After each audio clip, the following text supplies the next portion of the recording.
Hi,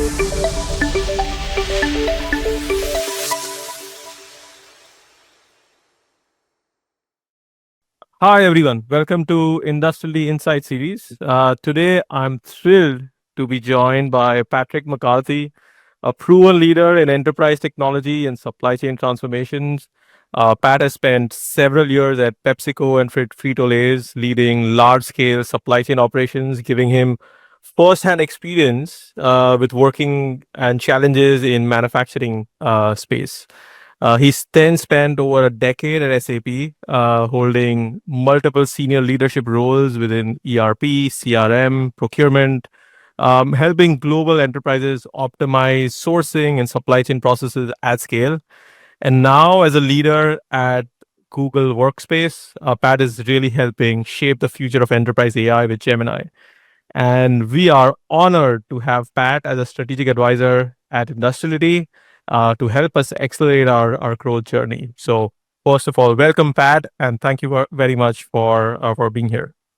Great to be here. Thanks for having me. So, Pat, let's start with the market. So, given your vast experience in digital technologies for manufacturing industries, I would love to get your perspective on how disruptive technology sector has been in the last couple of years, and why is now the tipping point for AI adoption in industrial manufacturing? Yeah, I mean, I think technology has been an enabler for a long time inside of industrial manufacturing, inside of companies in general. Companies are looking to, how do I grow more effectively and more efficiently, or how do I run my operations in new and different ways?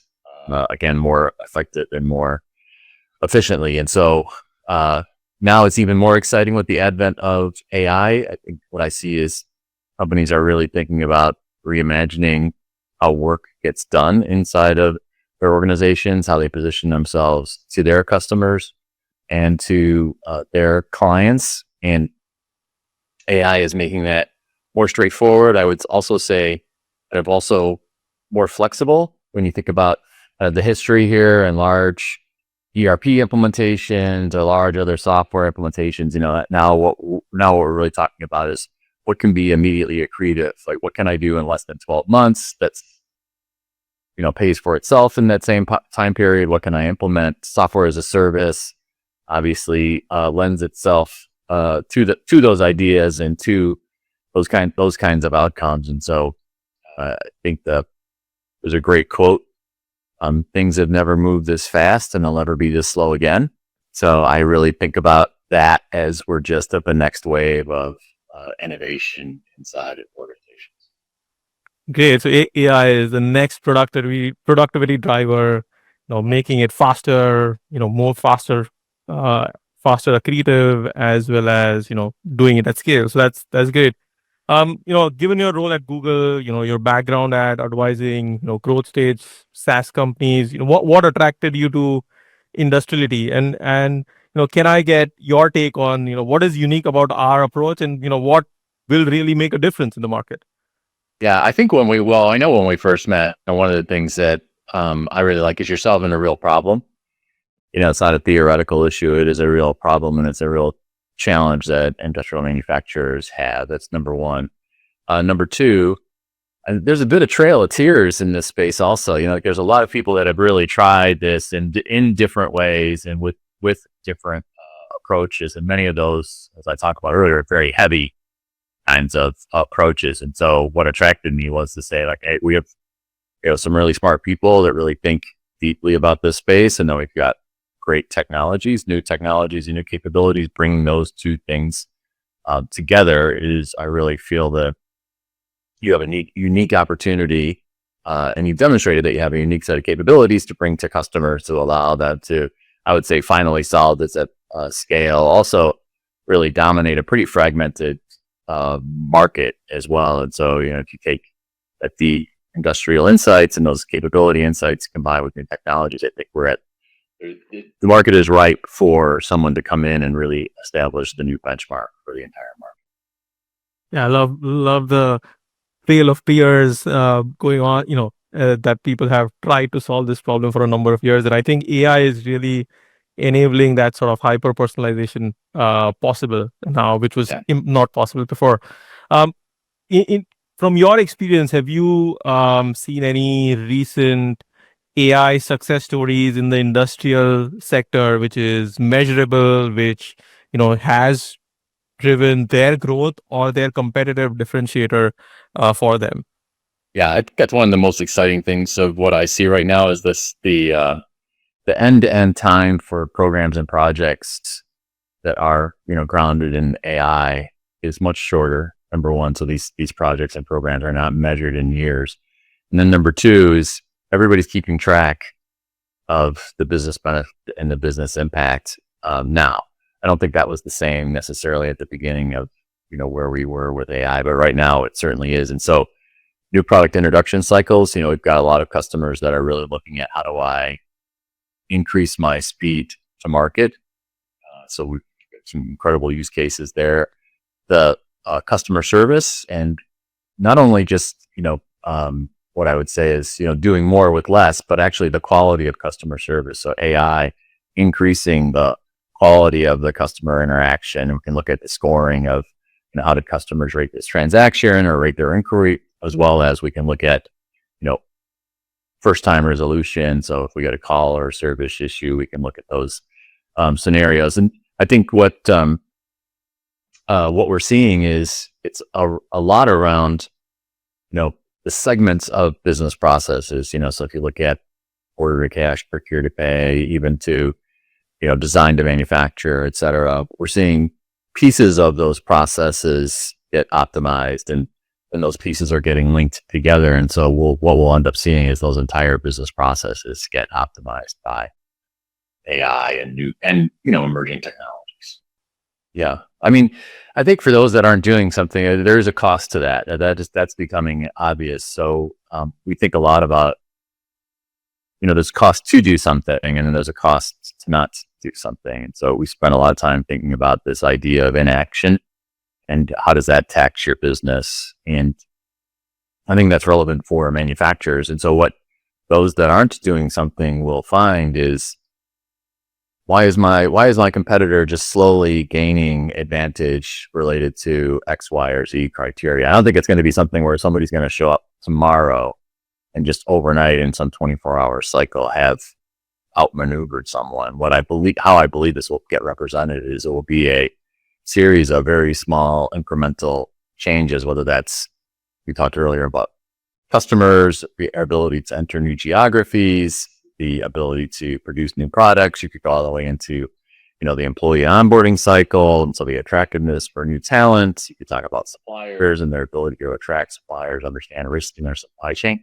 It'll be a broad combination of those smaller things that will move companies ahead, and it is in fact a tax on those that aren't doing something. And so there should be a high level of motivation to get started in some way, in some area on these ideas and on these topics. And again, nothing that I've seen today is also about putting your business at risk. I think that's also one of the really exciting things. Yes, it does cost money, but none of it is about putting your business at risk. So you can actually go out and get started in areas that are, affordable. That's a relative term of affordable, and are low risk to your business, and have outsized, what I think are outsized positive business impact. Along the same lines, you have one piece of advice to a leader of a manufacturer, heavy equipment manufacturer or industrial OEMs. What is that one piece of advice you'd give them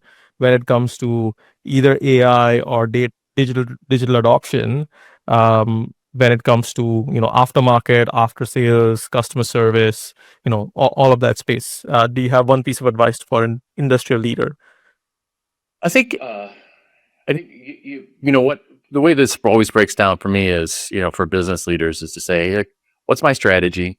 What business capabilities do I need in order to support my strategy? And then what technical fundamentals do I need in order to be able to support those business capabilities? And so in an AI journey, that should follow that same kind of hierarchy. And so when you look at, after sales service, or like kinds of things that Industrility focuses on, saying, how do I take a portion of that and really understand this investment or this effort is going to support the business capabilities I need, and that's going to support my overall strategy there. So those things should be linked together.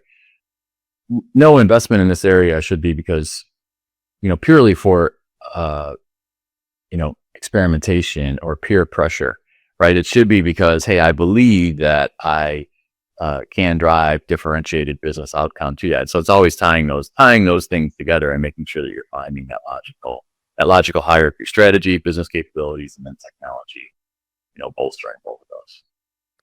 Fantastic, and that's exactly what we talk about to a lot of our OEMs. It's all about increasing EBITDA. If you make this change, there's an immediate opportunity to create efficiency, but there's a long-term opportunity to increase EBITDA and profit margins, because aftermarket is one of the most profitable part of the business. Everybody's always getting asked to do more with less, right? And it's like there's a real, how do I do more with less, or how do I grow faster than I'm currently growing? And so like those two things, the space that you sit in, those two things just kind of come together naturally, and that's been the power of technology, is to say, how do I actually change the growth curve, or how do I change the cost to serve? If we think of beyond AI, what are some of the macro trends that you're seeing right now that industrial manufacturers have on their radar? What are things beyond AI that they can do in order to differentiate themselves? Yeah, I think I won't say it's a new macro trend, because I remember it back in 2017 or 2018. There's an industrial manufacturer makes compressors, and they said they're moving from selling compressors to selling air or compressed air, which I thought was a really big shift mentally, obviously, from selling a big capital intensive machine to selling something where I'm selling an outcome, essentially. But the paradigm there is much like software as a service that made this big shift. But it's critical for industrial manufacturers when you go from selling this big piece of equipment and putting it on the customer side, and then it's their issues and challenges too. Hey, this is serviceability and uptime, and all the metrics around performance tend to change. So what we've seen with industrial manufacturers, their understanding around how their business model needs to change, and how that flows through their business from a financial perspective is really important that they understand that. And then what Industrility is doing is really helping make sure that they're optimizing that throughout that journey or throughout that life cycle, and so that they have the right infrastructure and pieces and insights in place in order to be able to make sure that the decisions that they've made in that transformation and their understanding of what's happening in that deployed equipment are factual and real time and serviceable, et cetera, all those things. So it's a big shift for manufacturers that continues to build from when I heard it in 2017, and probably it started even before that.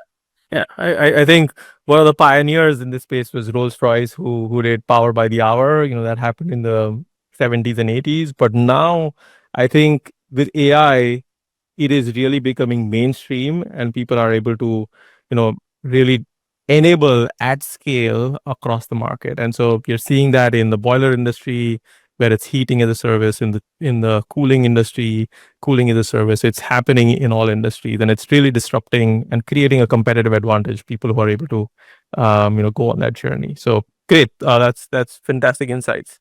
So thank you so much, Pat, for joining us. For manufacturers looking to modernize after sales and growing aftermarket revenue, visit us at our website industrility.com, and stay tuned for more conversations as we continue shaping the future of industrial manufacturing with technology and AI. Thank you very much.